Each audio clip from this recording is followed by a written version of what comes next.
ก่อนรับชมอย่าลืมกดไลค์กดแชร์กด Subscribe เพื่อคุณจะได้ไม่พลาดคลิปเด็ดก่อนใครเมื่อพร้อมแล้วไปรับชมกันเลย Hello ขอต้อนรับเข้าสู่ช่วงการรีวิวขนมแบบโปเต้สไตล์ขนมที่ผมจะมารีวิวในวันนี้นั่นก็คือขนมฟรุตกัมมี่รูปหลอดยี่ห้อ Slip and Chill ขนมฟรุตกัมมี่รูปหลอดยี่ห้อ Slip and Chill นะครับที่ผมซื้อมาผมก็ซื้อมาใน 7-Eleven นะครับราคา6 บาทซื้อมา2แท่งนะครับเป็นกลิ่นสตรอเบอรี่นะครับแล้วก็กลิ่นโคลานะครับ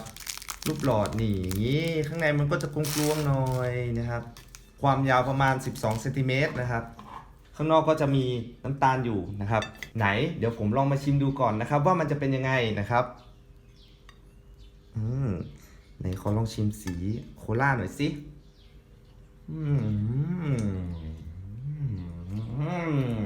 หนุบหนับใช้ได้ทีเดียวแล้วก็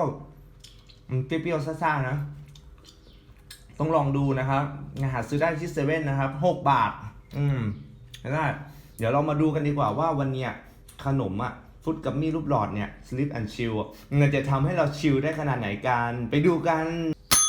เอาละเข้าสู่ในช่วงยกที่2อยากจะรู้จังเลยว่าถ้าขนมฟรุตกัมมี่รูปหลอด Slip and Chill อันนี้เข้าเตาอบไมโครเวฟมันจะทนได้นานสักแค่ไหนเราไปดูกันเลยเอาละคราวนี้ผมจะนำขนม Slip and Chill เนี่ยเข้าในเตาอบไมโครเวฟผมอยากจะรู้เหลือเกินว่ามันจะทำให้พวกเราชิลได้แค่ไหนนะไปดูกันเลย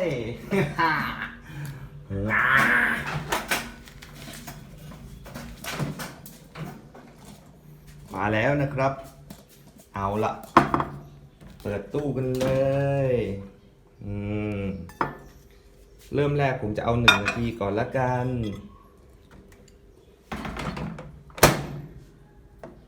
พร้อมนี่เป็นไงเล่าก็ยังไม่เกิดเหตุการณ์อะไรทั้งนั้นนะครับตอนนี้ทุกอย่างยังปกติดีอยู่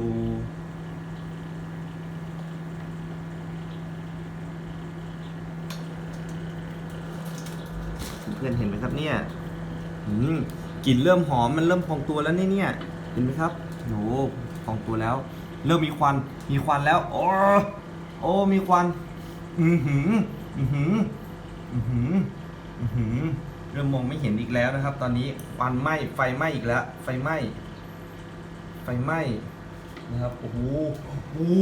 ไฟไหม้อีกแล้วไฟไหม้ห้องโอ้โหครบ1 นาทีหรือยังเนี่ยโอ้ครบ1 นาทียังเนี่ยมาพร้อมดูกันเล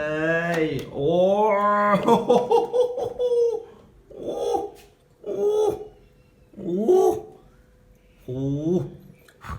ไม่ไหวละเละเลยครับเละ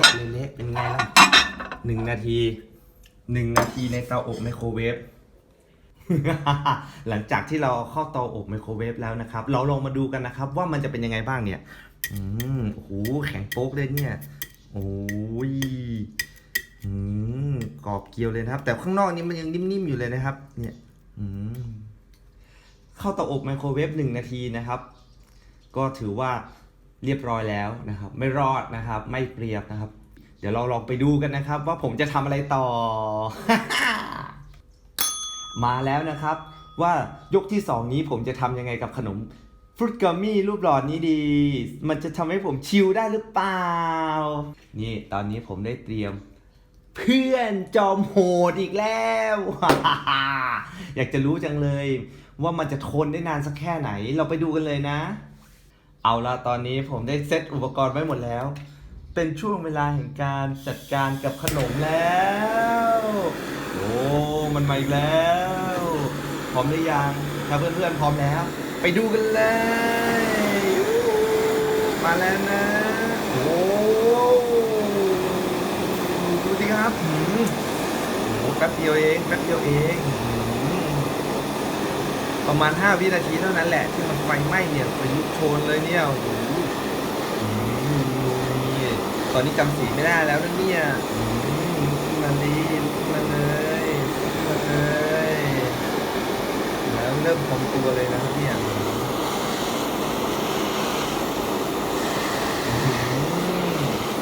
จะติดไฟได้หรือเปล่านะโอ้โหติดไฟด้วยนะครับเนี่ยติดไฟเลยนะเนี่ยนี่ผมจะเผาให้มันหมด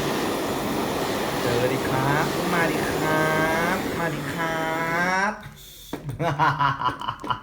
สำเร็จแล้วควันขึ้นขโมงเต็มห้อง ถ้ามีรถดับเพลิงแถวนี้เขาคงมานะก็